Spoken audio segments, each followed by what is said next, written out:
산발락과 도비야와 아라비아 사람들과 암몬 사람들과 아스돗 사람들이 예루살렘 성에 중수되어 그 허물어진 틈이 메꾸어져 간다 함을 듣고 심히 분노하여 다 함께 꾀하기를 예루살렘으로 가서 치고 그것을 요란하게 하자 하기로 우리가 우리 하나님께 기도하며 그들로 말미암아 파수꾼을 두어 주야로 방비하는데 유다 사람들은 이르기를 흙무더기가 아직도 많거늘 짐을 나르는 자의 힘이 다 빠졌으니 우리가 성을 건축하지 못하리라 하고 우리의 원수들은 이르기를 그들이 알지 못하고 보지 못하는 사이에 우리가 그들 가운데 달려들어가서 사륙하여 역사를 그치게 하리라 하고 그 원수들의 근처에 거주하는 유다 사람들도 그 각처에서 와서 10번이나 우리에게 말하기를 너희가 우리에게로 와야 하리라 하기로 내가 성벽 뒤에 낮고 넓은 곳에 백성이 그들의 종족을 따라 칼과 창과 활을 가지고 서 있게 하고 내가 돌아본 후에 일어나서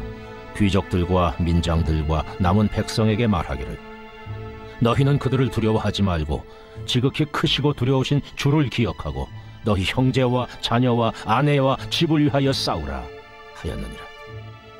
우리의 대적이 우리가 그들의 의도를 눈치챘다 함을 들으니라. 하나님이 그들의 꾀를 패하셨으므로 우리가 다 성에 들어와서 각각 일하였는데 그때로부터 내 수하 사람들의 절반은 일하고 절반은 갑옷을 입고 창과 방패와 활을 가졌고 민장은 유다 온 족속의 뒤에 있었으며 성을 건축하는 자와 짐을 나르는 자는 다 각각 한 손으로 일을 하며 한 손에는 병기를 잡았는데 건축하는 자는 각각 허리에 칼을 차고 건축하며 나팔 부는 자는 내 곁에 섰었느니라. 내가 귀족들과 민장들과 남은 백성에게 이르기를 이 공사는 크고 넓으므로 우리가 성에서 떨어져 거리가 먼저 너희는 어디서든지 나팔 소리를 듣거든 그리로 모여서 우리에게로 나아오라. 우리 하나님이 우리를 위하여 싸우시리라 하였느니라. 우리가 이같이 공사하는데 무리의 절반은 동틀 때부터 별이 나기까지 창을 잡았으며 그때 내가 또 백성에게 말하기를 사람마다 그 종자와 함께 예루살렘 안에서 잘지니 밤에는 우리를 위하여 파수하겠고 낮에는 일하리라 하고 나나 내 형제들이나 종자들이나 나를 따라 파수하는 사람들이나 우리가 다 우리의 옷을 벗지 아니하였으며 물을 기르러 갈 때에도 각각 병기를 잡았느니라. 할렐루야, 할렐루야. 우리 언제나 찬양받게 합당하신 주님의 이름을 송축합니다. 우리 놀라우신 주님 앞에 우리 감사와 찬양과 영광과 존귀의 큰 박수 올려드리며 나아가겠습니다. 거룩하신 주님, 아름다우신 주님, 찬양받게 합당하신 주님의 이름을 송축합니다. 오늘 우리의 예배를 통해 영광을 받아 주시옵소서, 찬양을 받아 주시옵소서. 아멘. 할렐루야. 네, 하나님의 놀라운 은혜 가운데 우리 한범위를 우리 포드의 성도들 한번 바라보시면서요, 오늘 이 시간 영상으로 함께 예배하는 우리 흩어진 우리 글로벌 포드 식구들을 향해서도 우리 한번 따뜻한 사랑과 격려와 축복의 박수를 서로에게 보내도록 하겠습니다. 주님의 놀라우신 은혜가 우리 모두에게 있게 되기를 주님의 이름으로 축복합니다. 할렐루야. 사랑하는 여러분, 성령 충만하십시오. 말씀 충만하십시오. 오늘 함께 예배하는 이 시간을 통해 하나님을 향하여 뜻을 정하는 믿음으로 전진하는 은혜가 있게 되기를 주님의 이름으로 축원합니다. 자, 우리 옆에 사람과 이렇게 한번 기쁨으로 인사하셨으면 좋겠는데요. 뜻이 있는 곳에 길이 있습니다. 이렇게 한번 축복하시겠어요?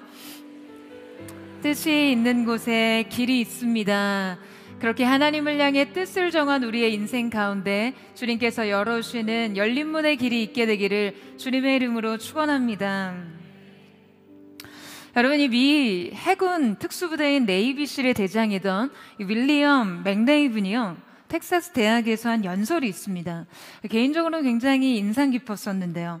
이 네이비실 훈련은 지옥 훈련으로 굉장히 유명하죠. 엄청난 신체적, 정신적 고통과 압박감을 이겨내고 끝까지 포기하지 않고 임무를 완수하는 이 훈련생을 선발하는 과정인데요. 네이비실이 되기 위한 훈련 과정은 약 6개월 동안 전문적으로 훈련된 교관들에 의해서 시달리는 과정입니다. 그 교관들은요, 훈련들의 몸과 마음의 약점을 찾아내서 이 네이비실이 되는 것을 포기하게 만드는데요. 그러나 결국 그 훈련 과정을 통해 극도의 스트레스 상황을 견뎌내고 엄청난 고통에서도 물러서지 않는 강인한 사람을 가려냅니다. 네이비실에서는 일주일에 몇 번씩 교관들이 훈련생들을 이렇게 줄 세워놓고 군복 점검을 하는데요. 굉장히 철저하게 점검을 합니다. 모자는 언제나 반듯하게 완벽해야 하고요. 군복은 말끔하게 다려져 있어야 하고 버클의 버튼에는요, 얼룩 하나 없이 빛나야 합니다. 하지만 아무리 열심히 모자에 풀을 먹여 반듯하게 하고 군복을 다리고 버클에 광을 낸다 해도 충분하지가 않아요. 교관들이 반드시 잘못된 것을 찾아내기 때문이죠. 그렇게 군복 점검에 통과하지 못한 훈련생은 이 완전 복장을 한 상태로 해안 파대를 뛰어야 합니다. 그리고 머리부터 발끝까지 흠뻑 젖은 상태로 해변에서 굴러야 돼요. 그냥 온몸에 모래로 뒤덮일 때까지 구릅니다. 그리고는 춥고 축축하고 모래로 뒤덮인 그 복장 상태로 하루를 보내야 하죠. 그런데 이때 이 현실을 받아들이지 못하는 훈련생들이 많이 발생한다고 해요.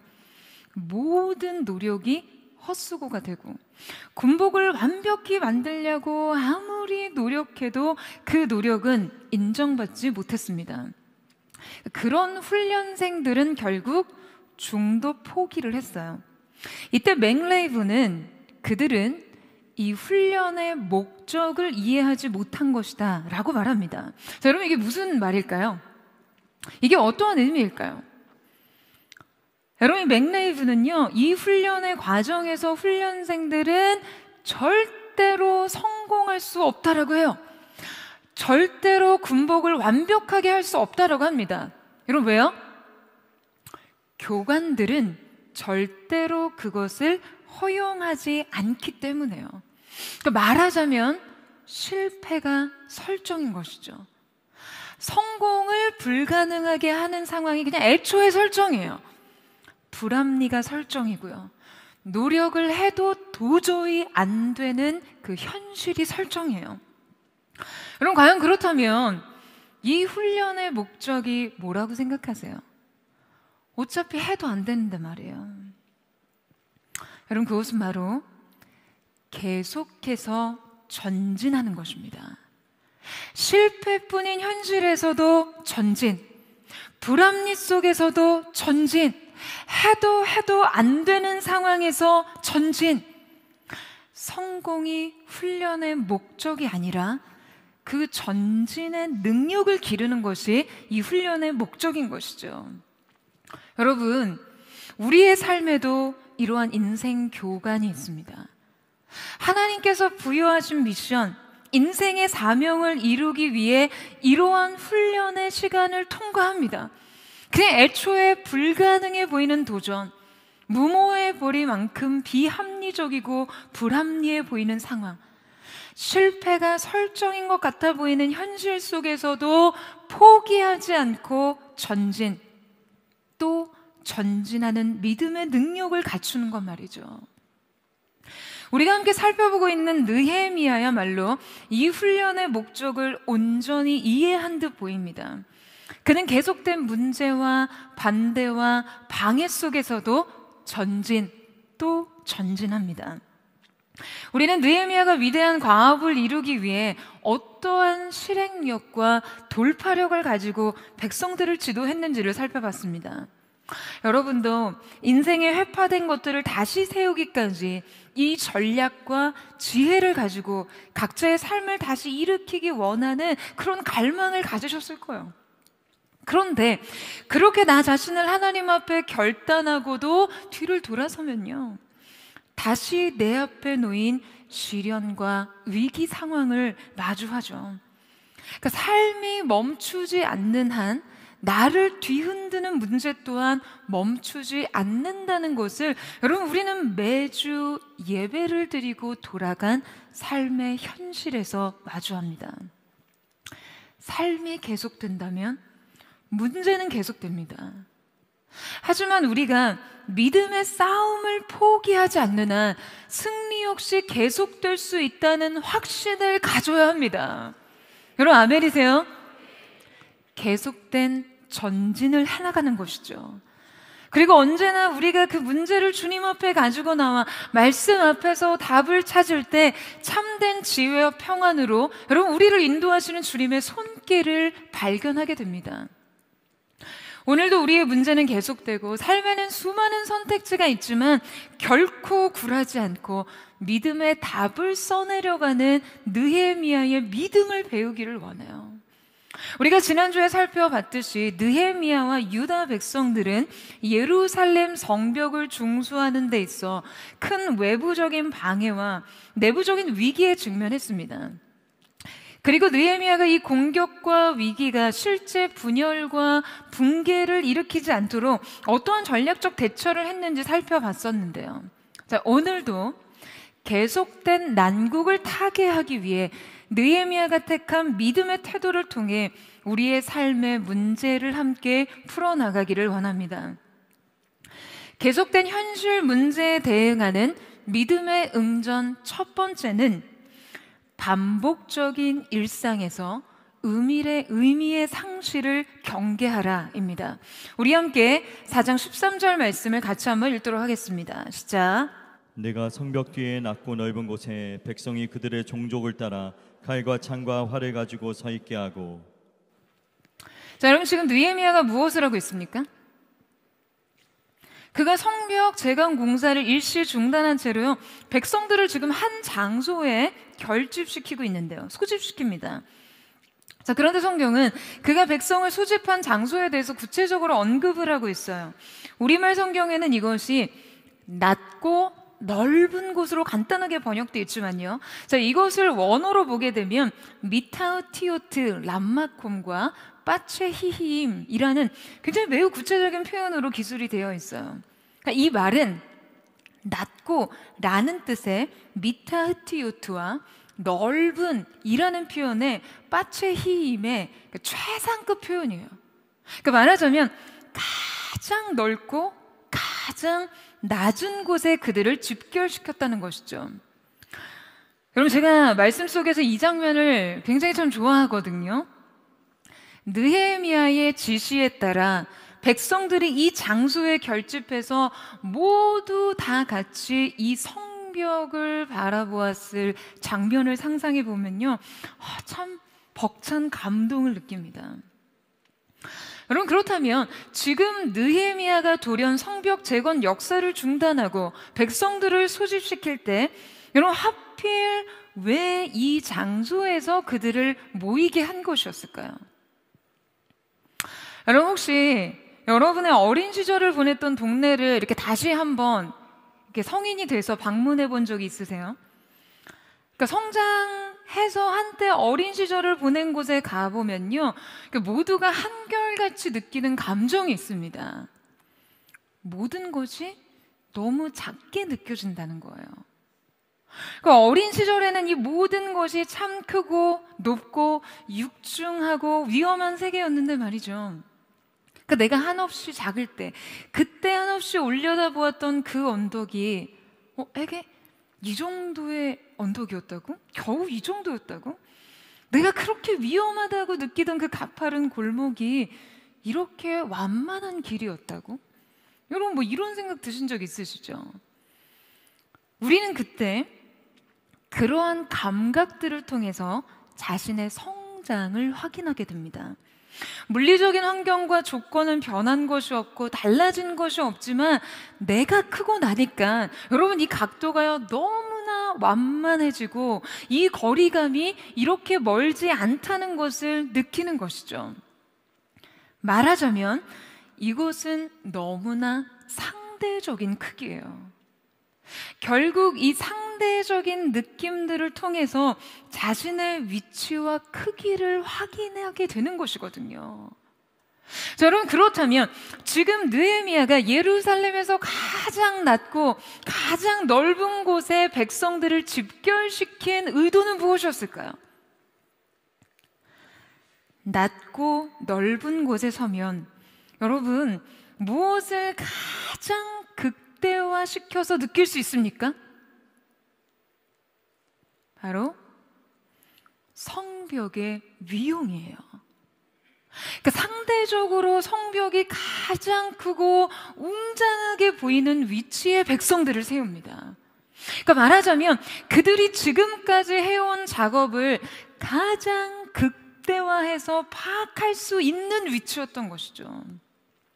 자신들이 지난 수일 동안 이루었던 일들이 지금 하나님의 뜻 안에서 얼마나 중요한 과업이며 위대한 변화였는지를 간과한 채로 그저 자신 앞에 놓인 일들에 대한 피로감에 신세 한탄을 하고 있을 때 지금 느헤미야는 그들을 우선 멈추게 합니다. 그리고는 그들을 가장 낮은 지대에 세웠습니다. 가장 낮은 곳에서. 그렇게 성벽을 바라보니 상대적으로 성벽의 높이가 가장 높아 보였겠죠. 여러분 어쩌면 그들은 평생 이 성벽을 높이 올려다본 적이 없었을지 몰라요. 그러니까 느헤미야가 백성들에게 여러분 보여주고 싶었던 것이 무엇이었습니까? 전혀 새로운 위치에서 새로운 감각으로 이 과업을 바라보게 한 것이죠. 여러분 당시 예루살렘 성벽은요 비록 완공이 되지 않았을지라도 지금 공사가 한 절반 정도 진행이 된 상황이었기 때문에 분명 성벽이 그럴싸한 외양을 갖춘 상태였을 거예요. 기본적인 구조와 틀을 어느 정도 갖추게 된 상태 말이죠. 따라서 그동안 이룩해 놓은 공사의 진행 상태를 지금 이곳에서는요 한눈에 파악할 수 있었을 거예요. 그리고 그것의 존재감과 변화를 지금 감각적으로 가장 극대화해서 느낄 수 있는 장소가 바로 이 지점이었던 것이죠. 여러분, 이러한 경험은 그들에게 무엇을 가져다 주었을까요? 여러분, 저는 분명 이 경험이 그들에게 의미를 던져 주었을 것이라고 생각합니다. 여러분 아마도 그동안 그들은요 각자의 업무 분장에 따라 자기에게 할당된 집 앞 성벽을 보수하는 데 집중하고 있었을 거예요. 그들의 매일의 작업은 매우 세부적으로 분업화되어 있었는데요. 먼저 채석공들이 다량의 석재를 확보해서 운반하거나 지금 이것을 차곡차곡 쌓아 올리는 일을 했을 때고요. 또 고대 근동 지역에서는 이 벽돌 사이사이에 석회 반죽을 발라서 이렇게 접착제 같은 역할을 하게 했거든요. 그러니까 일부의 사람들은 바로 이 회반죽을 만들었겠고 또 다른 사람들은 이 회반죽을 벽돌 사이사이에 발랐을 테고 또 다른 사람들은 그 위에 벽돌을 쌓았겠죠. 그러니까 백성들 사이에 이 회반죽을 사이사이 바르고 그 위에 차곡차곡 벽돌을 쌓는 과정은요 끊임없이 반복되고 계속되었을 거예요. 바로 이 과정이 반복되는 순간 여러분 무엇이 생겨납니까? 과정의 무의미가 생겨납니다. 그들은 이 하잘것없는 일들을 매일매일 반복하면서 점점 이 벽돌 한 장이 갖는 의미를 상실해 갔어요. 이 벽돌이 전체 안에서 어떠한 것을 이루고 있고 어떠한 구조를 지지하고 있는지 그 의미를 파악하기 힘들었을 거예요. 그런데 느헤미야는 전혀 새로운 위치에서 지금 백성들로 하여금 이 과업을 바라보게 하면서 자신이 쌓아 올린 이 벽돌 한 장이 어떠한 의미를 갖는지 이 백성들에게 그 의미를 발견하고 회복시켜 주고자 한 것이죠. 여러분, 느헤미야는 많은 말을 하지 않고요 그들 앞에서 지금 이 장면을 펼쳐줍니다. 그들의 눈앞에 우뚝 선 이 성벽의 존재감으로 말해요. 여러분, 그들 앞에 펼쳐진 이 우뚝 선 성벽의 위용과 존재감은 그 자체로 그들에게 어떠한 메시지를 전하고 있습니까? 낮고 넓은 이곳에서 백성들이 이 재건의 과정을 한눈으로 눈으로 보고 지금 이 위대한 목적의 일부로 자신의 작업을 해석할 수 있도록 한 것이죠.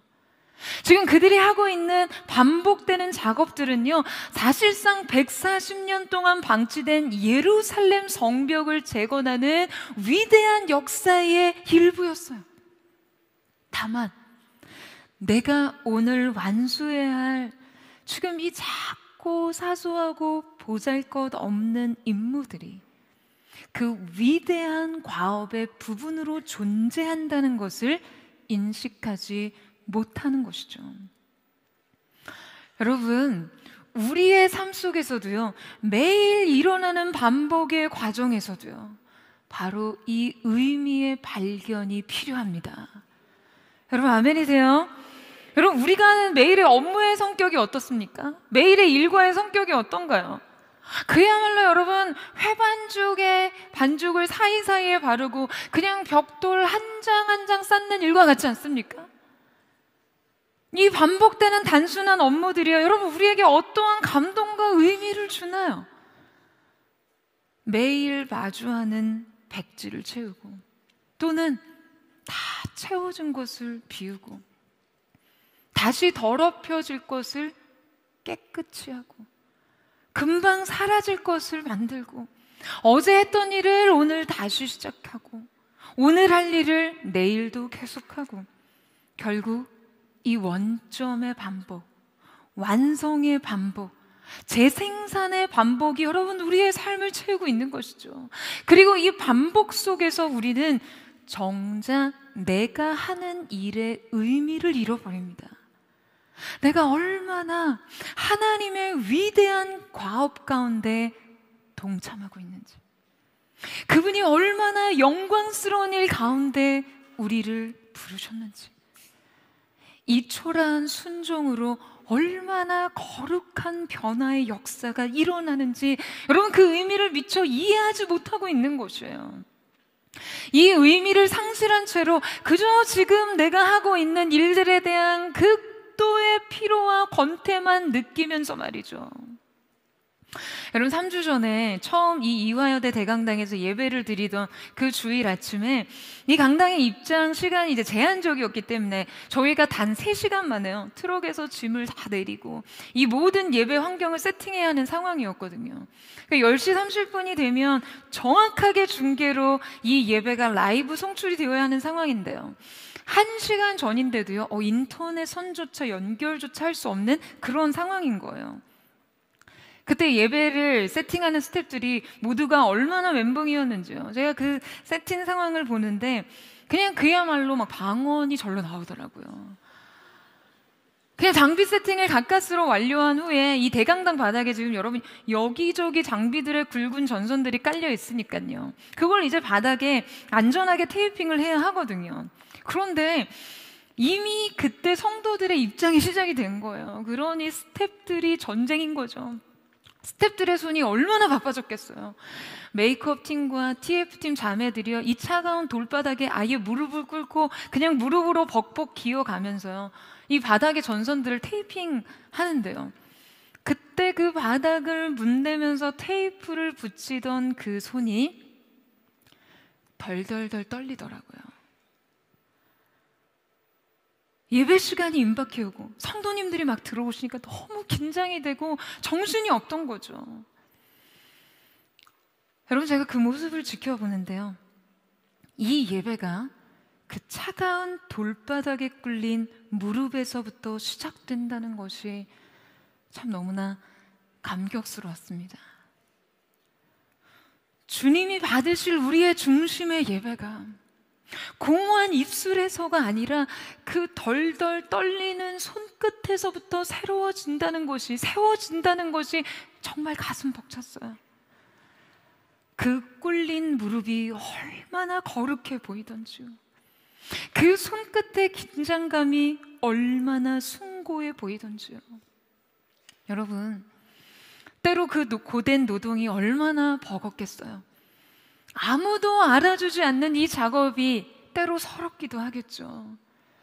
그런데 여러분, 바로 그 손끝에서 일어나는 일들이요, 이 교회가 세우는 성벽에 가장 무겁고 육중한 돌을 쌓는 일이었을지 모릅니다.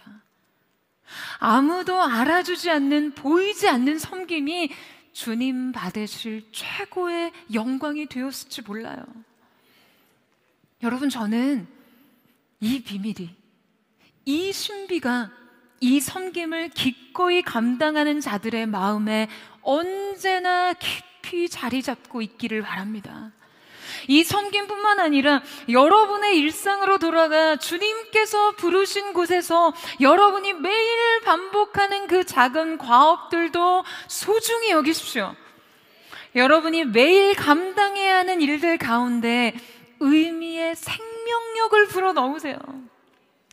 오늘 쌓아 올리는 이 작은 노력이 끝내 내 삶의 성벽을 재건하는 일이라 생각하고요. 그냥 어제가 오늘 같고 오늘이 내일같이 매일매일 쌓여가는 이 시간들은요, 우리의 삶의 벽돌들입니다. 이 한 장 한 장의 벽돌이 모여서 여러분 인생의 성벽이 되는 것이에요.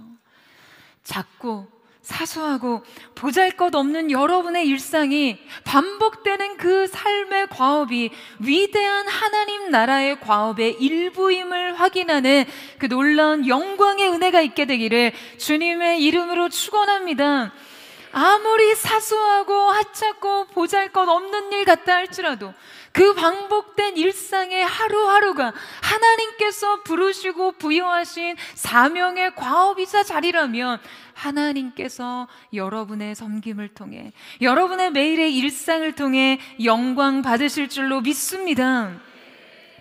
여러분, 이렇게 느헤미야는요, 이 위치에 그들을 세움으로써 이 의미의 연결뿐만이 아니라 새로운 시선의 전환을 가져오게끔 하는데요, 계속된 현실 문제에 대응하는 믿음의 응전 두 번째는 지역적인 문제에서도 목적의 망각을 경계하라입니다. 여러분, 앞서 느헤미야가 백성들을 집결시켰던 이 낮고 넓은 곳에서만 볼 수 있는 것이 무엇이었을까요? 바로 전체의 윤곽선이죠. 여러분, 지난주에 말씀드렸듯이 그들의 작업은 자기 집 앞 성벽을 보수하도록 매우 조직적으로 그 업무가 나뉘어져 있었어요. 따라서 그들의 업무는 분할된 공간으로 책임이 분산되어 있었습니다. 그러니까 말하자면 매우 좁은 시야에 갇혀서 전체적인 관점으로 파악하지 못하고 지금 지역적으로 매몰되기 쉬운 상황이었죠. 여러분, 우리 삶에서 반복되는 일들 속에 의미를 상실하기 쉬울 뿐만 아니라 우리의 시선과 관점이요, 이렇게 좁은 틀에 갇히게 되면 이것에 대한 분명한 목적 의식과 방향성을 상실하기도 매우 쉽습니다. 지금 당장 내 앞에 일에만 매몰되고 급급해지게 되는 것이죠. 여러분, 우리가 지금 내 앞에 놓인 이 문제 상황에 대한 해결에 너무 집중을 하게 되면요, 우리는 문제에 대해 왜곡된 상을 갖기 쉽습니다. 부분이 너무 크게 확대되는 것이죠. 그래서 작은 일에 대한 맹목적인 집착이 생깁니다. 그러니까 내가 지금 직면한 문제 상황이 너무너무 커 보여요. 이 문제가 해결이 안 되면 인생이 막 그냥 끝장날 것 같습니다. 이 점수 안 오르면 내 미래가 없어 보여요. 아니, 비전이고 약속이고 무슨 소용이 있어요. 지금 이 두 자리 숫자가 나를 이렇게 올가매는데요, 이 두 자리 숫자의 내 가능성, 이것이 그냥 내 자존심이 되어버렸어요. 직장 내 관계 갈등이 너무 괴로워서 그냥 나 스스로를 완전히 매장시키죠. 세상에 많고 많은 사람 중에 나만 혼자입니다. 나만 이해받지 못하고 나만 마음을 나눌 사람이 없어요. 작은 실패가 너무 커 보이고요, 아무것도 아닌 일이 전부여 보입니다. 문제 해결은 절박한데, 시간은 촉박한데, 마음은 다급한데 더 나아질 것이 없어 보여요. 여러분, 이 관점의 고립이 너무 위험한 것이에요. 이 감정의 매몰이 상황을 그르칩니다. 여러분, 늘 주의하셔야 돼요. 늘 자신을 경계하셔야 합니다. 삶을 약속 안에서 읽어내려가지 못하고 이 문제를 믿음으로 해석하지 못하고 내 마음을 하나님 안에서 해결하지 못하면요, 나는 벽돌 한 장에 갇혀버리는 거예요. 시작이 어디로부터였고 끝은 어디를 향해 있으며 지금 내가 이거를 왜 하는 거고 무엇을 위한 것인지, 여러분, 이럴 때 우리는 삶의 목적과 방향을 쉽게 상실합니다. 우리의 날마다 매일 하루하루 시시각각 주어지는 삶의 구체적인 이슈를요 그냥 일일이 대응하다 이 고립이 일어나고요. 그러면 삶은 지엽적인 이슈들에 그냥 온통 파묻혀서 정작 내가 무엇을 위해 있는지, 무엇을 향해 서야 하는지 그 방향성을 잃어버리게 된다는 거예요. 여러분, 우리가 하나님의 뜻과 그분의 과업을 성취하고 완수하기 위해서는요, 우리는 인생에 대한 거시적인 안목을 늘 확보해야 합니다. 여러분, 아멘이세요? 내 인생의 거시적인 방향성, 하나님의 뜻과 역사에 대한 거시적 이해, 부르심과 약속에 대한 그 거시적 지향성에 언제나 바로 서 있어야 하는 것이죠. 여러분, 지금 느헤미야는요 바로 그들을 이 장소에 세움으로써 이 성벽의 전체적인 윤곽선을 파악하게 하고 위치 감각을 일깨우고 있는 것이에요. 비로소 낮고 넓은 곳에 서자 성벽의 전체가 한눈에 들어왔어요. 아, 내가 세운 내 집 앞 그 벽은 저 벽이었구나. 여러분, 이처럼 인생에서 우리가 어떠한 사건을 바라보는 이 위치 설정은요, 때로 우리가 과연 이것을 할 수 있느냐 없느냐를 결정하는 그야말로 결정적인 판단의 근거가 됩니다. 이 위치 설정이 매우 매우 중요해요. 여러분, 혹시 축구에서 스캐닝 기술이라는 것을 아시나요? 우리 형제님들은 좀 아실 수 있을 것 같은데요. 이 스캐닝 기술은, 능력은 선수가 공을 딱 소유하기 전에 혹은 경기 도중에 지속적으로 이렇게 주변을 둘러보며 정보를 수집하는 능력을 의미합니다. 얘는 이제 경기장에서 그 공간을 파악하고 상대 선수들의 움직임을 예측하면서 최적의 패스나 드리블을 옵션을 선택하는 데 중요한 역할을 하는데요. 이 기술을 축구 지능이라고 불리기도 합니다. 이 축구 분석가들에 따르면 신계에 속한 선수, 말하자면 축구의 신이다 라고 불리는 선수들은요, 일반 선수들처럼 경기장을 이렇게 많이 뛰어다니지 않는다고 해요. 정신없이 공을 따라 뛰어다니는 대신에 그들이 무엇을 하느냐, 바로 이 스캐닝을 통해 시선을 확보한다는 것이죠. 축구의 신이라고 불리는 독보적인 선수인 아르헨티나의 리오넬 메시의 이 경기를 가만히 지켜보면요, 여러분, 그가 그라운드에 서서 하는 매우 독특한 행위가 있는데요. 그래서 이 경기장을 여기저기 이렇게 천천히 걸어 다니면서 모이를 찾는 새처럼 경기 도중에요 계속해서 끊임없이 고개를 좌우로 돌리는 거예요. 맨체스터 시티 감독인 펩프 가르디올라 감독은요, 이 메시의 이 축구 경기 방식을 가르쳐서 걷는 축구다라고 표현을 하더라고요. 그러니까 그의 이 경기 운영 방식이 자신이 가장 좋아하는 축구의 전략이라고 설명합니다. 우리가 생각할 때는 대체 축구를 제대로 하려면 막 미친 듯이 정말 경기장을 누비면서 뛰어다녀도 모자랄 판에 축구장을 걸어 다니는 이 행위를 대단하게 평가할 이유가 무엇일까 라고 생각할 수 있는데요. 그 이유가 뭘까요, 여러분? 여러분, 그 행위에 대해서 그는 이렇게 말합니다. 메시는 안 뛴다. 그저 상황을 읽는다 라고요. 여러분, 메시가의 운동장 위에서 그저 볼을 향해 맹목적으로 뛰어다니지 않고요, 가만히 서 있거나 혹은 걸으면서 끊임없이 고개를 좌우로 움직이는 이 이유는요, 바로 그 공간에 대한 탐색을 하기 위해서인데요. 이제 이렇게 하고 나면 한 5분에서 10분 사이 메시의 머릿속에 경기장의 전체의 모습이 파노라마처럼 펼쳐진다고 해요. 그리고 이 공간 전체에 대한 파악이 이루어지고 나면 자신이 어디로 가야 공간이 더 생길지를 알게 된다는 거죠. 여러분, 이 시선의 확보와 위치 설정이 어떠한 상황에서도 결정적인 찬스를 만들어내고, 여러분, 이것이 끝내 승리를 이끌어낸다는 것이에요. 아, 내가 축구를 못하는 이유가 여기 있었구나, 우리 형제님들. 여러분, 바로 이 스캐닝 능력이 우리의 인생 그라운드에서도 필요합니다. 그냥 골대가 어딘지도 모르고 공을 차서는 안 되잖아요. 심지어 지금 내가 경기를 뛰고 있는지도 모른 채로 발길질을 하고 있어서는 안 되잖아요. 게다가 공이 움직인다고 맹목적으로 공만 쫓아다니면 정작 공을 찰 기회는 놓칠 수도 있습니다.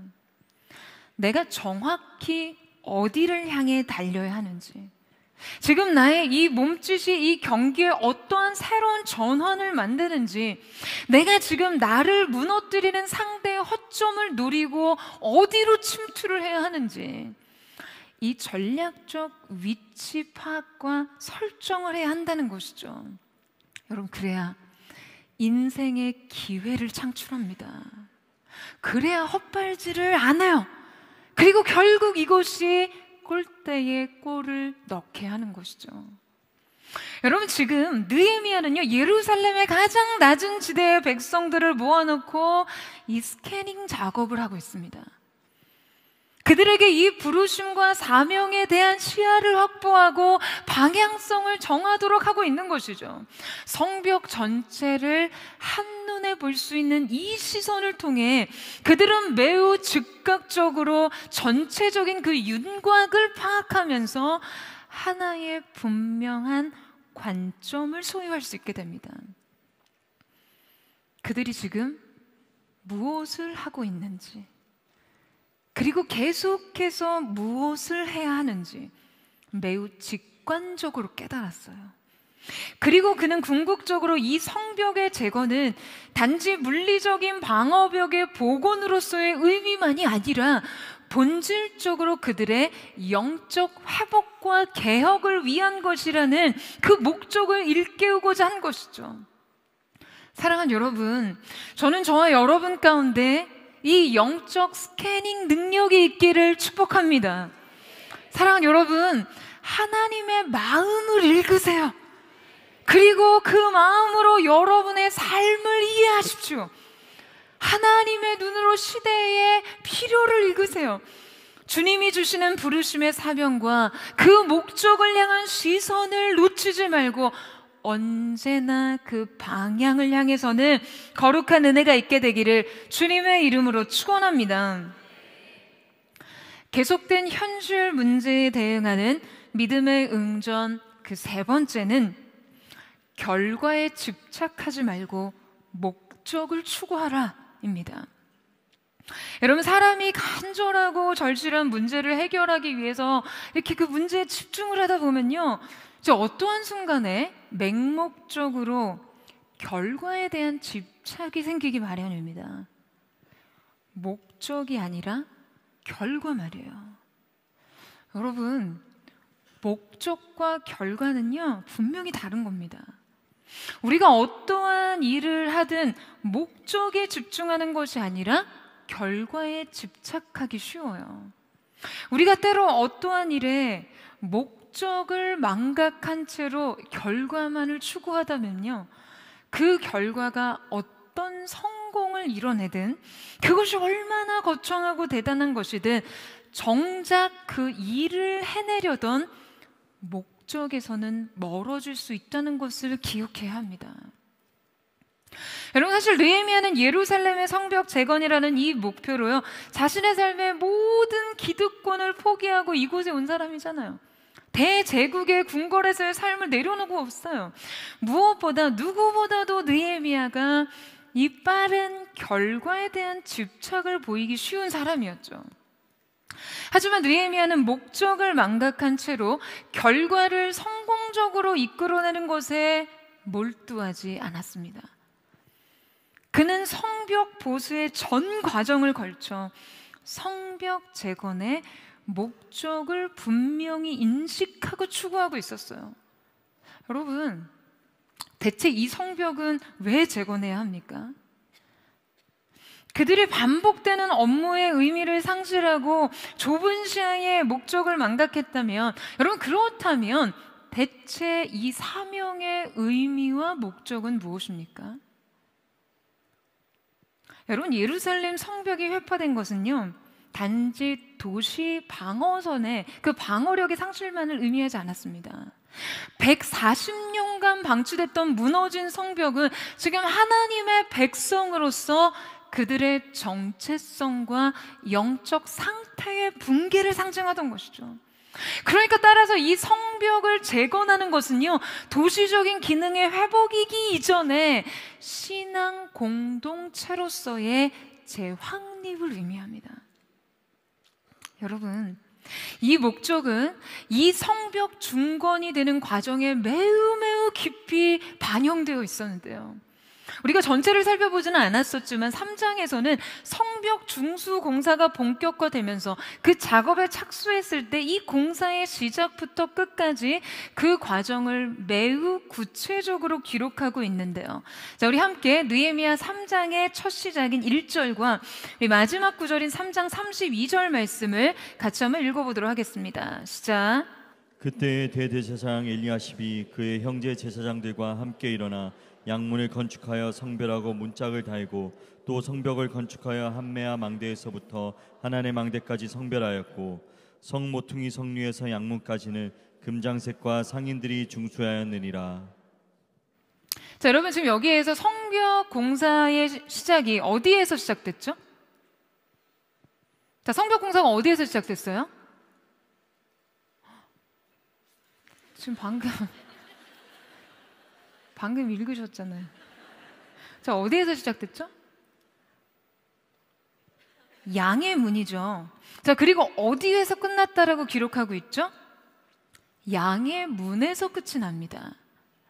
자, 여러분, 양의 문이란 제사 때 희생 제물로 바쳐질 양들이 드나들던 문을 의미해요. 요한복음 10장 7절에서 예수님께서는 자신을 아예 나는 양의 문이다 라고 표현하시기까지 했죠. 이 문은 예루살렘 성전 근처에 위치해 있었는데요, 바로 이 문을 통해서 속죄를 위한 희생제물이 성전으로 들어가게 되는 것이죠. 그런데 여러분, 성벽의 보수 공사는요, 가장 심각하게 손상되고 회파된 곳이 아닌 이 양의 문에서부터 시작되고 끝이 났습니다. 여러분, 왜일까요?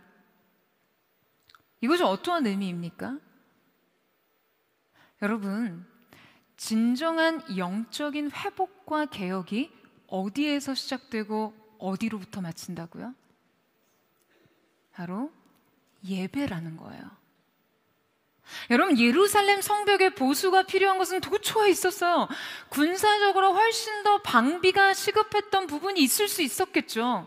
도시 방어 전략에 더 결정적인 지점이 있을 수 있고요. 그냥 애초에 성벽의 존립 이유가 그저 도시의 방어선의 구축이었다고 한다면 가장 먼저 양의 문부터 보수하지는 않았을 거예요. 하지만 분명한 것은 이 재건은 이 양의 문에서부터 시작돼서 양의 문에서 끝이 났다는 거예요. 말하자면 이 도시의 진정한 개혁은요, 예배의 회복 없이는 원천적으로 불가능하다는 것입니다. 진정한 회복과 개혁은요, 예배에서 시작해서 예배로 마친다는 것이에요. 할렐루야. 여러분, 이 사실을 믿으십니까? 여러분, 저는요, 한 사람의 인생의 가능성은 그 사람이 드리는 예배에서 결정된다라고 생각합니다. 여러분, 여러분의 삶의 수준은요, 여러분이 드리는 예배의 수준에 있어요. 여러분이 드리는 예배의 수준이 여러분이 도달할 수 있는 삶의 가능성의 수준입니다. 물론 뭐 예배는 성공하지 못했어도 세상적으로 성공할 수는 있겠죠. 예배에서 영이 깨어 있지 못해도 뭐 이 땅에서의 육신은 오래 살 수 있겠죠. 예배에서 하나님의 영광을 경험하지 못했어도 세상의 온갖 영화를 누릴 수도 있겠죠. 그런데 여러분, 그래서 뭐요? 예배에 대한 경험이 전무해도 세상에서 누리는 것으로 충분하다면, 그게 그렇게도 좋다면, 그거면 된다면 예수는 대체 왜 믿습니까? 하나님을 예배하기 위해서 창조된 것이 여러분 우리 인간 존재의 목적 아닙니까? 이 백성은 나를 위하여, 나를 찬송하기 위해 지으셨다라고 말씀하셨어요. 이 존재의 목적과 이유를 지키지 못하고 산다면 살아도 사는 게 아니라는 것을 인정해야 여러분 우리가 제대로 신앙 고백을 하고 있는 것이죠. 예배의 성공이 인생의 성공이기에, 인생의 실패는 곧 예배의 실패에서 비롯된다는 것을 인정하지 않는 신앙은요, 여러분 기초부터 재확립해야 합니다. 다시 확립해야 돼요. 개인의 인생뿐만 아니라 도시와 나라와 민족의 존립 또한 마찬가지입니다.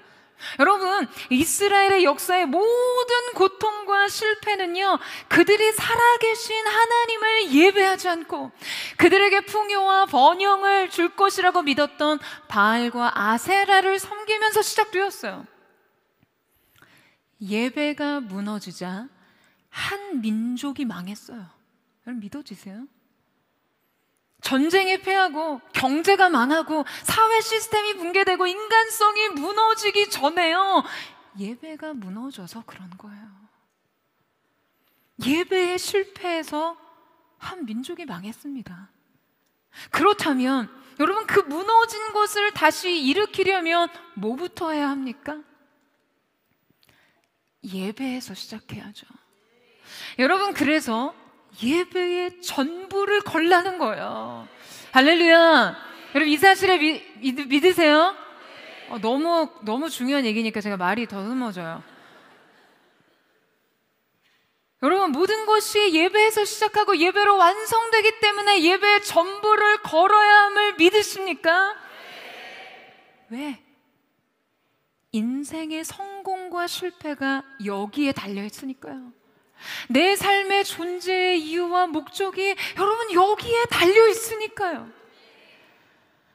여러분, 새로운 계획을 수립한다고 성공한 사람들의 조언을 좀 받아들이고 잘 나가는 자기 개발서 좀 읽는다고 해서 인생이 새로워지는 것이 아닙니다. 늘 실패하던 문제에서, 그냥 늘 두려워하던 문제에서, 늘 넘어지던 그 문제에서 스스로 결정하고 결단하고 다시 일어선다고 인생이 재건되나요? 긍정, 희망, 의지, 새 출발, 뭐 이런 워딩으로 인생 채우면 삶이 닮아집니까? 여러분, 인생의 재정립은요, 그 어떤 극기와 계획의 수립과 끈질긴 다름질로 완성되는 것이 아니고요, 주님이 우리를 다시 부르시는 순간 완성되는 것입니다. 우리가 그 하나님의 영광스러운 임재 앞, 주님 앞에 서는 순간, 나의 중심이 그 주님을 향하는 순간 회복은 시작되고, 주님이 우리의 인생을 부르시는 순간 우리의 인생은 그 부르심으로 완성되는 것이에요. 여러분, 아멘이세요?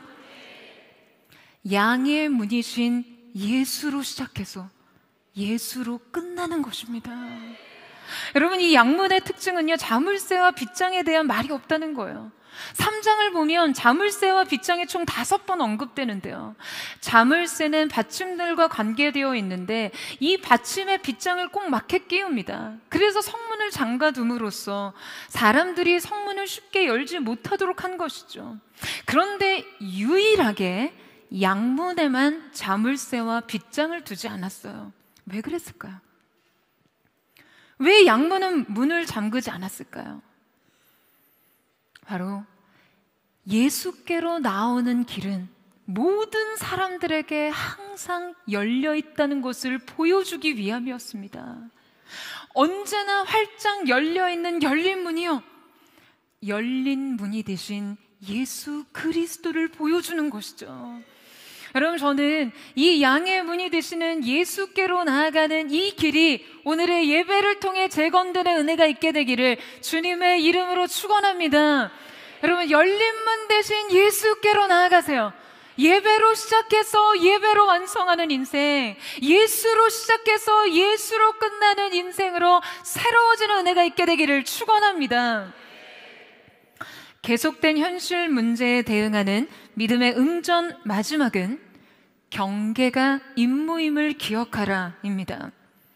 여러분, 지금 이 한 곳의 장소에서 백성들을 집결시킨 느헤미야는요, 그들에게 새로운 명령과 도전을 내리는데요. 자, 우리 함께 16절에서 18절 말씀을 같이 한번 읽겠습니다. 시작.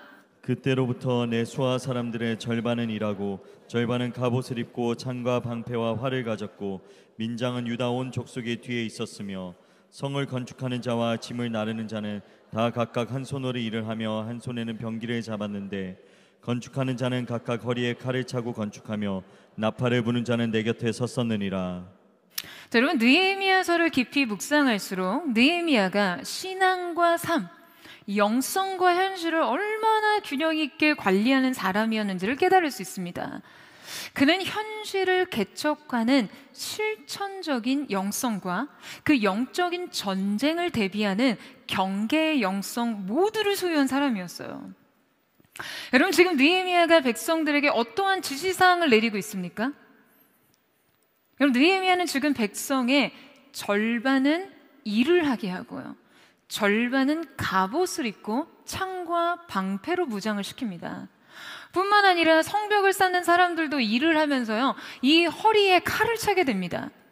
4장 7절에서 8절 말씀을 보면 산발락과 도비아를 비롯한 여러 민족들이 연합하여 예루살렘을 공격하기 위해 모의를 합니다. 그들의 정치적 군사적 연합과 그 위협은요, 백성들을 심리적으로 매우 위축시키게 만들었어요. 그러니까 이 대적자들의 기습 공격에 두려움을 느낀 나머지 그들이 성벽 재건에 대한 그 집중과 몰입을 할 수 없었던 것이죠. 느헤미야는 이 적의 기습 공격과 그 침투의 실질적 위험성을 간과하지 않습니다. 그 위험에 대한 순진하고 안일한 대처는 그들에게 큰 손실을 줄 거라고 판단했어요. 그렇다고 성벽을 건축하는 일을 결코 멈추거나 여러분 미루지도 않았습니다. 이 둘을 모두 해결하고 방어와 경계, 그리고 건축과 노동을 동시에 감당하기 위해 여러분 그는요, 과감한 군사 개편을 실시합니다. 심지어 일을 하는 사람들의 허리춤에도 칼을 채워요. 한 손으로는 일을 하고 한 손으로는 언제라도 무기를 들게 한 것이죠. 여러분, 이것은 어떠한 메시지일까요? 지금 그가 성벽 재건을 하는 백성들에게 동시에 무기를 들게 한 것은 여러분, 이거 무엇을 말하고 있는 것일까요? 느헤미야는 그들에게 비로소 온전한 정체성을 부여한 것이죠. 성벽을 중수하는 일이 그저 건축과 노동에 해당하는 일이냐? 지역 방비와 도시 보수에나 해당하는 일이냐? 결코 아니라는 것입니다. 여러분, 그들은 일꾼이면서 동시에 전사여야 했어요. 노동뿐 아니라 싸움의 필요를 이야기하고 있어요. 일하면서 동시에 싸우라는 말이에요. 게다가 느헤미야는 자신의 곁에 나팔 부는 자가 항상 함께 있도록 지시했습니다. 여러분, 뭘 하게 하기 위해서요? 성벽은 예루살렘의 긴 구간에 걸쳐 있었기 때문에 이 작업 인력이 고루고루 분산이 되어 있었어요. 그래서 한 곳에서 공격이 발생해도 백성들이 이를 인지하기가 쉽지 않았습니다. 어려웠어요. 따라서 그는 나팔 부는 자를 옆에 두어 비상시에 나팔이 울리면 언제든지 군사들을 결집시킬 수 있는 경계 시스템을 만든 것이죠. 그러니까 이 나팔 소리를 듣고 공사 현장에서 분산되어 있던 인원들이 신속하게 결집하여 적에 대한 방어 태세를 갖추도록 한 것이었어요. 사랑하는 여러분, 진정한 리더는 나팔을 울려야 할 때를 압니다. 이 경계의 소리가 언제든 백성들을 깨우고 결집시켜야 한다는 것을 알아요. 필요에 따라 군사의 진군을 명예하는 사람인 것이죠. 그리고 동시에 이 나팔 소리로 하여금 여호와께서 우리를 위하여 싸우신다라는 영적 선언을 하는 사람이에요. 백성들에게도 또 그 자신에게도 여러분이 명확한 정체성을 부여하고 있는 것이죠. 여러분, 저는 정말이지 이 장면이요, 느헤미야의 균형 잡힌 영성을 보여주는 절정의 전략이 아닌가 생각합니다. 이 전략을 깊이 들여다보면 우리가 어떠한 정체성을 갖고 어떻게 살아야 하는지를 알 수 있죠.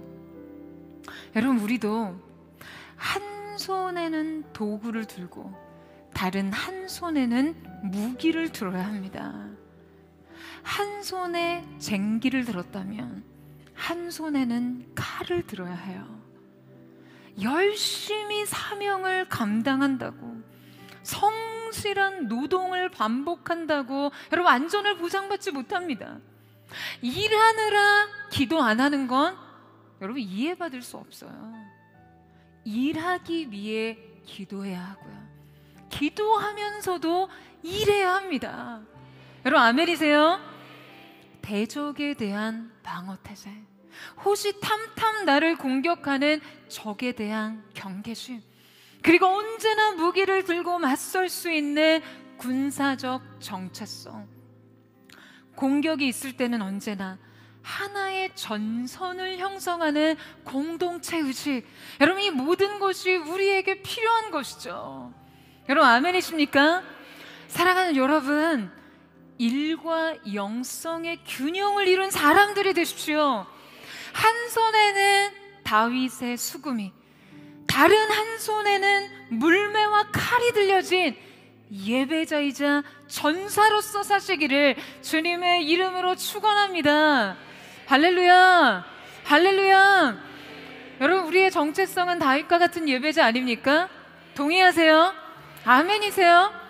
여러분, 다윗은요 하나님을 사랑하는 마음으로 예배했던 그 시대, 오가는 모든 세대가 본받을 만한 예배자의 아름다운 영성을 가진 자였어요. 그는 진정 예배자였습니다. 그러나 그의 다른 한 손에는 물매가 들렸고 칼이 들렸어요. 여러분, 다윗이 통치하던 시기에요, 하나님께서 이스라엘에게 약속하셨던 땅의 모든 영토를 회복합니다. 그는 예배자이자 전사였어요. 느헤미야의 영성조차 맞죠? 우리에게 동일한 것을 말해주고 있습니다. 사랑하는 여러분, 여러분의 일상의 업무와 과업을 온전히 수행하면서도 하나님 앞에 엎드려 예배하고 기도하는 일에 게을리하지 마십시오. 일과 영성의 균형, 한 손에는 수금이, 한 손에는 물매와 칼이 들려진 예배자이자 영적 전사로서 여러분의 인생의 승리와 영광을 도모하는 우리 모두가 되기를 주님의 이름으로 축원합니다. 그러한 여러분의 삶 속에 큰 영광과 승리가 있을 줄로 믿습니다. 우리 하나님 앞에 그 마음의 뜻을 고백하며 함께 기도하며 나아갔으면 좋겠습니다. 사랑하는 주님, 하나님께서 우리 가운데 맡겨주신 그 위대한 과업 앞에서 오늘 이 시간 우리가 한 손에는 도구를 들고 한 손에는 하나님 앞에 무기를 들고 예배자로서 전사로서 우리의 삶을 감당하는 하나님의 사람들이 되기를 원합니다. 오늘 주님 앞에 나와 우리의 인생의 예배를 회복하는 은혜가 있기를 원합니다. 우리가 우리의 모든 삶 속에서 예수로 시작해서 예수로 마칠 수 있는 그 생명의 고백을 간직한 자들 될 수 있도록 주님 역사하여 주시옵소서. 때를 분별하는 지혜를 허락하시고 하나님의 마음을 읽어내려갈 수 있는 영적인 눈을 열어주셔서 오늘 예배하며 기도하는 이 시간을 통해 양의 문이 중수되어지는 거룩한 은혜의 시작이 될 수 있도록 그 거룩한 시작의 완성을 맺을 수 있도록 역사하여 주시옵소서. 우리 그 마음 고백하며 주님 앞에 나아가기를 원합니다. 주님 내 마음 모아 주 바라봅니다. 눈 떠 주 보게 하소서. 오 주님 내가 주께 가오니 말씀하시고 새롭게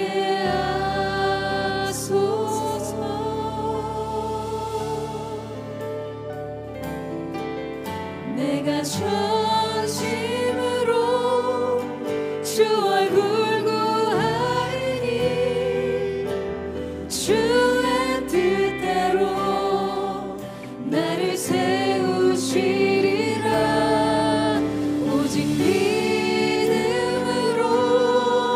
주를 바라보리니 늘 주님 곁에 서리라. 우리 함께 고백하며 나아갑니다. 주님 내 마음 모아 주님 내 마음 모아 우리가 주님을 바라봅니다. 눈 떠 주 보게 하소서. 오 주님 내가 주께 가오니 말씀하시고 새로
주님을 위해 우리의 삶을 드린다고 고백했습니다.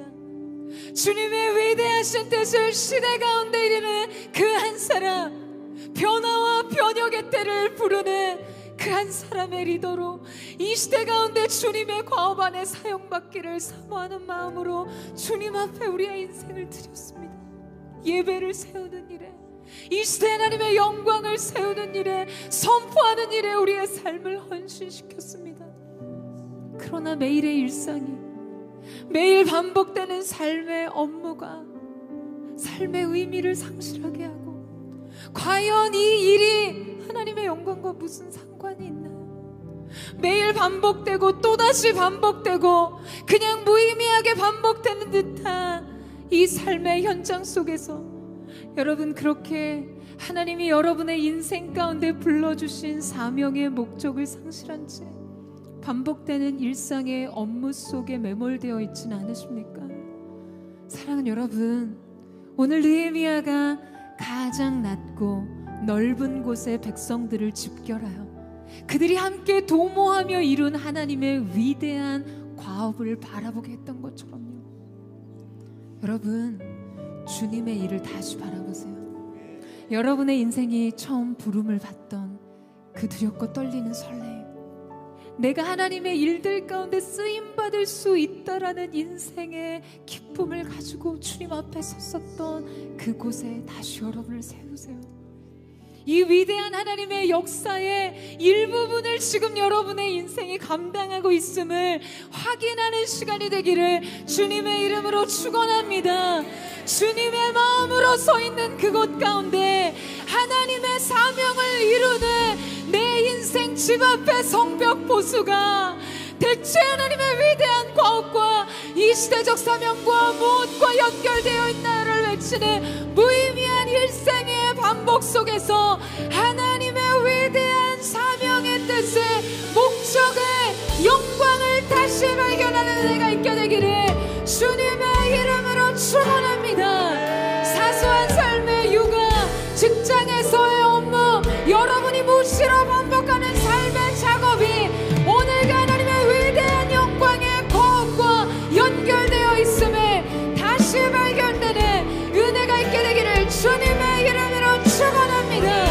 주님, 오늘 이 시간 이곳이 바로 그 넓고 낮은 백성들의 집결 장소가 되게 하셔서 주님, 우리를 통해 이르시 하나님 나라의 위대한 과업을 조망하며 전망하는 곳에 우리를 세워 주시옵소서. 주님 부어 주시옵소서. 우리 그만 고백하며 주의 이름을 부르짖고 기도하겠습니다. 주여,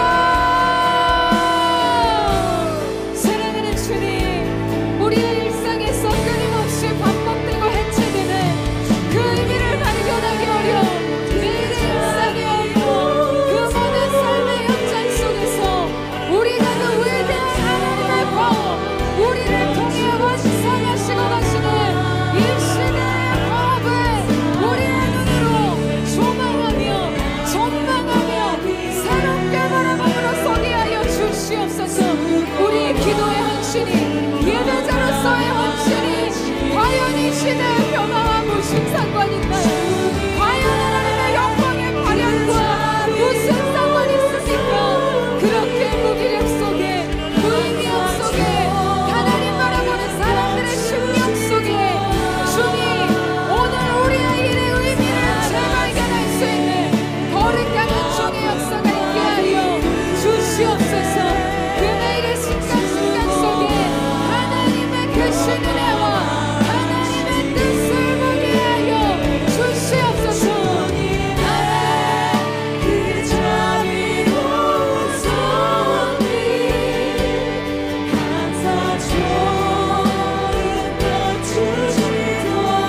항상 좋은 것 주시도다.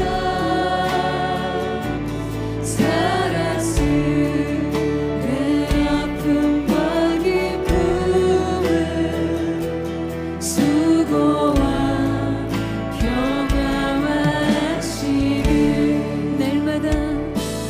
날마다 주님 내 곁에 계셔 자비로 날 감싸주시네. 주님 앞에 이 몸을 맡길 때 주님께서 힘주시며 우리의 삶을 위로하시는 위로의 성령의 기름 부으심이 있을 줄로 믿습니다. 나를 품에 안으시사 항상 평안함 주시도다. 내가 살아 숨을 쉬는 동안 살피신다 약속하죠. 인생의 어려운 순간마다 인생의 어려운 순간마다 주님의 약속을 기억합니다. 그 약속의 말씀을 다시 바라보며 나아갑니다. 내 맘속에 믿음 잃지 않고 말씀 속에 위로를 얻는 주님 그렇습니다. 주님의 도우심 바라보며 주님의 도우심 바라보며 모든 어려움 이기도다. 흘러가는 순간순간마다 주의 약속 새겨보 주님의 그 자비로운 손길 주님의 그 자비로운 손 날마다 우리 가운데 가장 좋은 것을 주시네. 그 주님을 바라보며 되기를 원합니다. 사랑스 내 아픔과 기쁨을 수고와 평화와 안식을. 사랑하는 여러분, 오늘 여러분의 일상 속에서 주님 맡겨주신 그 사명을 감당하는 자리에서요 오롯이 내 앞에 있는 이 문제를 해결하기 위해 이 과업을 완수해내기 위해 몰입하다 보니 결과 자체에 집착하는 자리에 매몰되어 있진 않으십니까?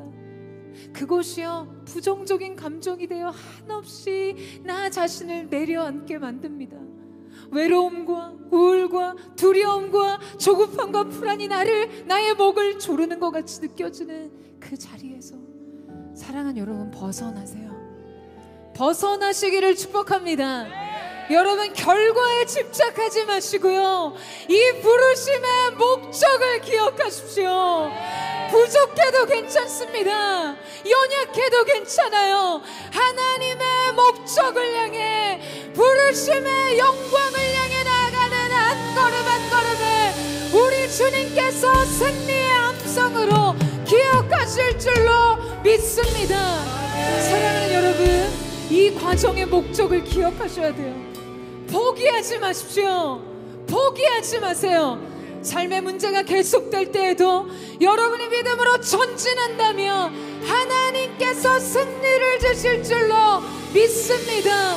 믿음의 눈을 들어 주님을 바라보세요.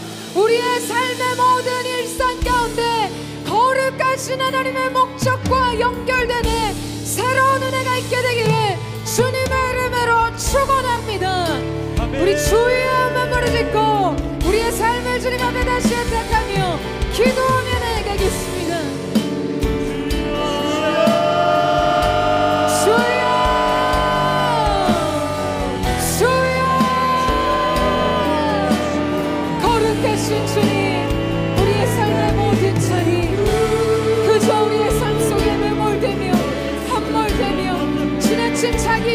좌절감과 자기 패배감과 실패가 인생의 피해식과 자괴감 속에 머물러 있는 자들, 삶의 자격지심 속에 엉걸려 조급함과 불안함 속에 엉걸려 있는 자들 속에 주님 주시는 자유의 은혜가 있게 하여 주시옵소서. 하나님의 사람들의 인생을 목조르고 억누르게 하는 모든 어둠의 권세의 괴계와 이것을 이용하는 사단의 머리 예수님의 이름으로 이 묵비감과 떠나갈 시원한 저희 되신 주님, 목적을 수고하게 하여 주십시오. 약속을 바라보게 하시고 주님 주신 비전을 생활하는 삶을 있을 수 있도록 역사하여 주시옵소서. 하나님의 사람들의 마음속에 다시금 하나님을 향해 일어나는 이 병들 한 장 한 장이 쌓여 내 인생의 성벽이 되어 기억하게 하여 주시옵소서. 연약해 보이고 부족해 보이고 의미를 찾을 수 없는 그저 먹고 살기 위해 하는 일들처럼 보이는 삶의 연장 속에서도 오늘의 벽돌 한 장에 내 인생의 성벽을 재건하는 신세계적 삶을 기억하게 하여 주시옵소서.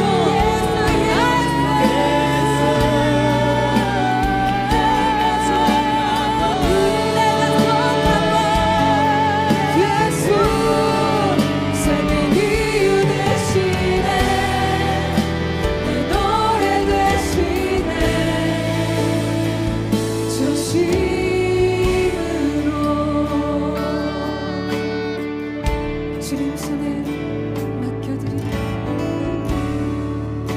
주님 손에 맡겨드리리. 나의 삶 주님께, 주님 손이 나의 삶 붙드네. 나 주의 영원히 주의 내가 믿는 분 예수, 내가 속한 분 예수, 삶의 이유 되시네. 내 노래 되시네.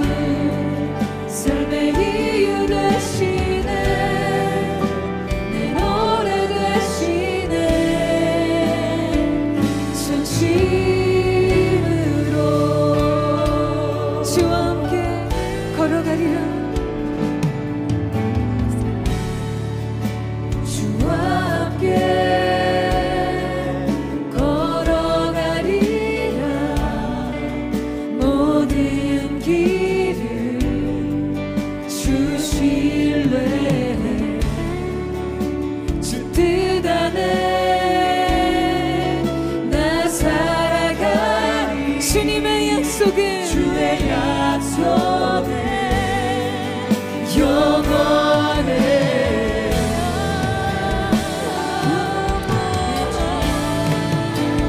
내가 믿는 분 예수, 내가 속한 분 예수, 삶의 이유 되시네.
잘 살아내기 위해서 예배하십니까?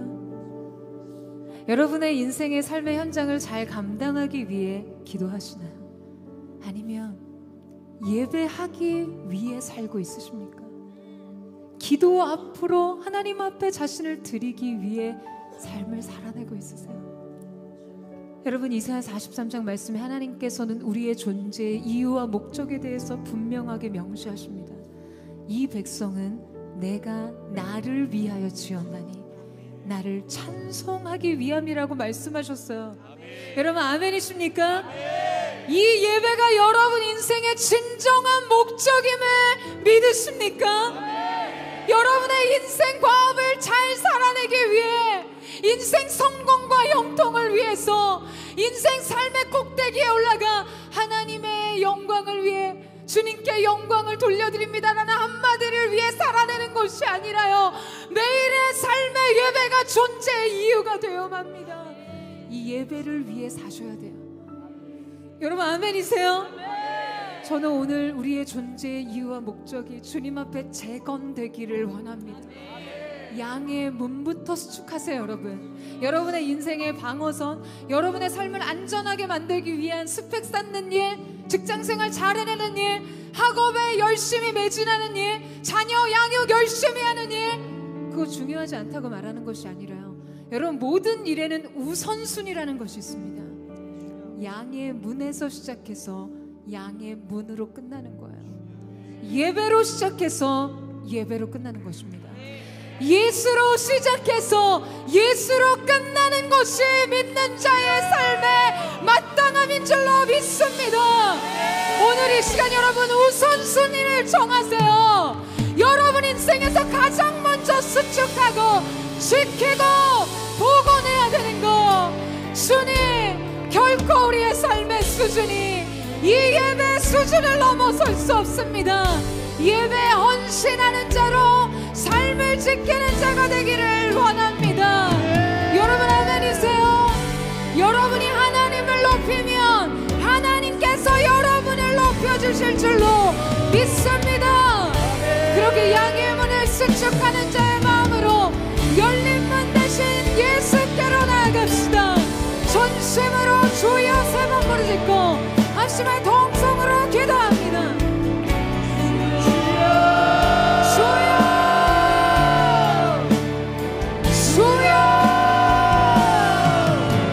주여. 사랑하는 주님, 오늘 이 시간 우리가 영의 문을 수축합니다. 예배로 시작해서 예배로 끝나는 인생, 더 우리 있게 하나님의 놀라운 은혜의 역사가 오늘 이 가운데 삶의 새내 노래로 불러지게 하여 주시옵소서. 이전에는 없었던 새로운 삶의 기쁨, 삶의 예배 노래가 울려 퍼지게 하시고, 내가 하나님의 기뻐져, 내가 하나님의 전부에 이 예배의 전부를 걸고 삶을 헌신하는 자들, 기도에 헌신하는 자들로 일어서게 하여 주시옵소서. 한 손에는 도구를, 한 손에는 무기를 들고 영적인 전사이자 또 하나님 앞에 일하는 이 균형 잡힌 일과 영성을 지녀 거룩한 일세 그에게, 거룩한 일세 다윗과 같은 자들로 일어서게 하여 주시옵소서. 노래로 나 주님을 경배해. 해가 뜨네 새 아침 밝았네, 이제 다시 주님 찬양. 무슨 일이나 어떤 일이 내게 놓여도 저녁이 올 땐 나는 노래해. 송축해 내 영혼, 송축해 내 영혼, 내 영혼아, 거룩하신 이름. 이전에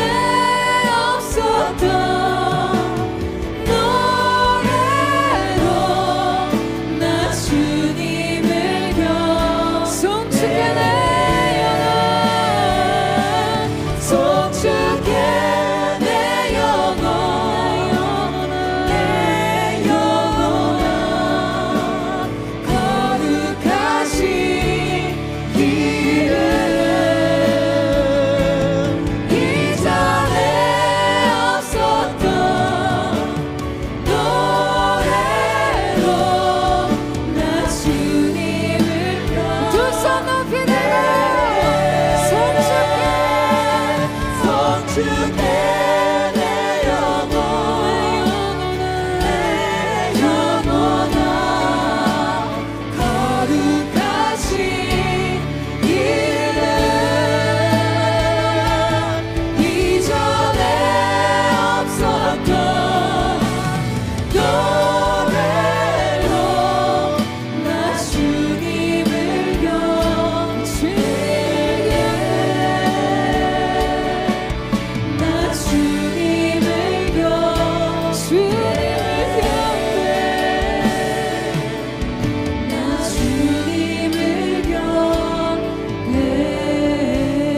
우리 다 같이 일어나셔서요.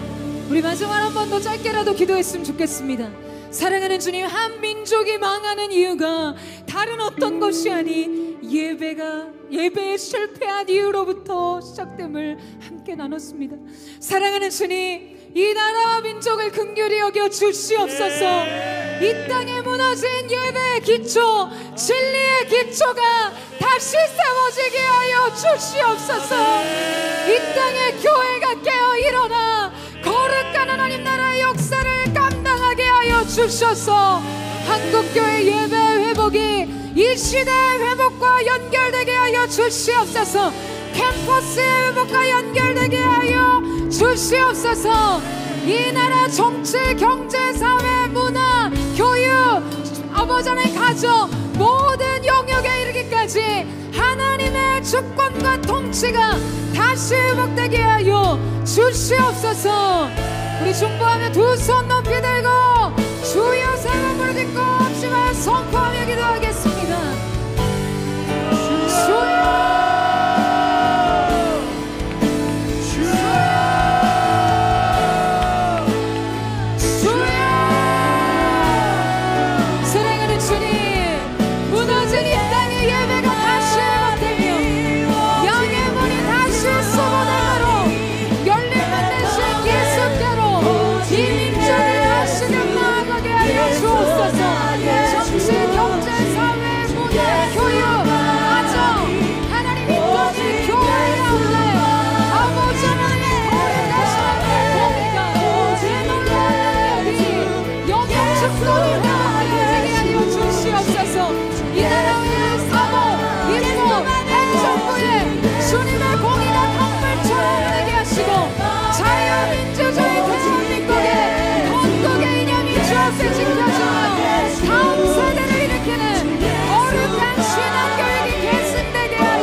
수많은 사람들이 일어나는 놀라운 역사가 나타날 수 있도록 역사하여 주시옵소서. 그 놀라운 나라 있을지어다. 아멘. 내 맘에 오직 예수 나의 중심, 주 예수만이 오직 예수만이. 사랑하는 주님, 이 나라와 민족의 동서남북을 향해 거룩한 손을 높이 들고 주님의 은혜와 긍휼을 구하며 나아갑니다. 주님, 이 땅에 진리의 기초가 다시 세워지게 하여 주시옵소서. 이 땅의 교회들의 예배가 하나님 중심의 예배로 다시 세워지게 하여 주시옵소서. 이 나라의 민족의 신앙 교육이 하나님 중심의 교육으로 모든 인본주의적 사상이 배격되게 하시고 하나님 중심의 교육이 회복되게 하여 주시옵소서. 정치, 경제, 사회, 문화, 교육, 가정, 각 교회마다 거룩한 하나님의 은혜, 거룩한 양의 문의 수모가 일어날지어다. 그렇게 예배를 통해 이 나라와 시대를 재건하신 하나님의 이름을 찬양하며 감사드리며 살아계신 예수님의 이름으로 기도드립니다. 아멘. 우리의 열린 문, 양의 문이 되신 주님, 시대의 길을 수고하게 하신 하나님의 이름을 찬양합니다. 이 예배로부터 이 이 시대가 다시 한번 주 앞에 세워지게 하여 주시옵소서.